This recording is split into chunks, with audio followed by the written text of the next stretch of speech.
Philo Phusho uphumelele igama kupastor weChannel Free. Kubalulekile kufanele ukuthi le number yosetsa kuphela uma ungumlandeli wechannel kuphela.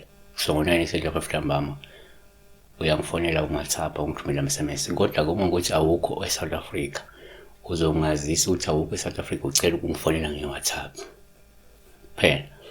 Phone from 9 ntambama kuphela from Monday to Friday. Sunday ngisesontweni ngifonile. Sibheka la uThobeka Msweli, Mamsweli. Thobeka Mamsweli 511 uthi sawubona baba ngicela ukuza ukuthi uma sewuphupha umuntu ongaswele ecela umboleke imali ngabe lokho kusho ukuthini. Someone who's not needy, who's not in need, who's not poor, who's not disadvantaged, who's not underprivileged. Boleke imali. It's a very bad dream. Noma ke ngabe uyahlupheka. Kenaka singakusho number 1. Ngokuqondile kuwuphawu uma uphupha umuntu uphawu olungelubo uma eboleka imali. Olungasho kuyenzeka uyakhonja ukuthi lo muntu uzofika ezofuna usizo lwemali kuwe.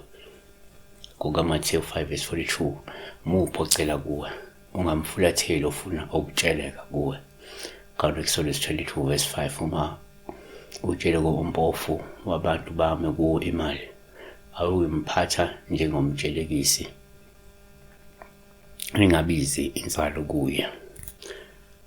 2 kuyenzeka uma uphupha umuntu kuba uphawu olubi uma eboleka imali. Osolution kuyenzeka lo muntu unomahawu omkhulu futhi akakufuni ukubona unemali. AmaHubo 37:21 omubi uyatsheleka angabuyiseli.